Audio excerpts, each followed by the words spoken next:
the third degree. Local artist Christina Paulos received third-degree burns during an encounter with police after a traffic accident.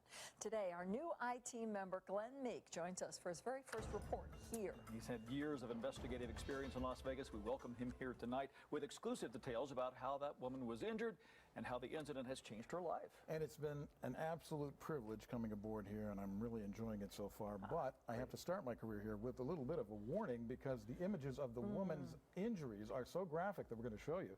We need to warn people about that right now, right up front.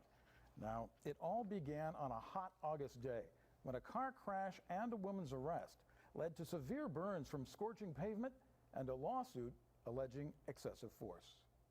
You know, I'm scarred. Not only is it visually scarred, but like my nerves are damaged from it. You know, this definitely changed my life. Christina Paulos fears she will forever bear the scars from an encounter with Metro Police in August of 2011. I was held down by police and security at the Palms property, and from that I got extreme third-degree burns on my legs. Paulos admits driving her car into the exit lanes of the Palms Hotel and hitting two cars in the process, but she was not drunk or high on drugs. She was later diagnosed as having a mental disorder that she now manages with medication. But her behavior was definitely erratic following the crash. She first ran from the scene, then returned, climbing into one of the cars she hit. This casino surveillance video shows her getting out of that car and coming face to face with a Metro officer, who, after a brief interaction, takes her to the pavement. The high temperature that day was 104, but the asphalt was certainly much hotter. I literally thought I was in hell, what I believed was hell at the time, because my flesh was burning, my skin was burning. We started a clock at the moment on the video when Paulos lands on the pavement.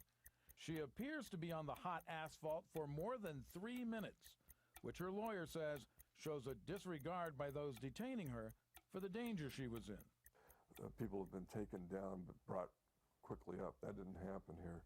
She was held down, and security officers helped out and assisted the police officer to hold her down, and that's why you have the serious burns on her legs. And I was screaming. It wasn't like I wasn't screaming. I was screaming. So they were very aware that I was in pain. Paulos has had skin grafts, and her medical bills have risen above the $100,000 mark. She hopes to get those bills paid through her lawsuit. She says she also hopes the suit will make police officers more aware of what can happen when someone is taken into custody on a very hot day. Well, they just have to be more aware that, like, okay, yeah, we need to restrain this person, but there's safetier ways that you could restrain someone so they don't walk away with burns for the rest of their life. There are clearly other sides to this story, and the lawsuit filed by Ms. Paulos represents only her version of events. I did contact Metro Police for comment and was told, as I expected, that the department does not comment on pending lawsuits.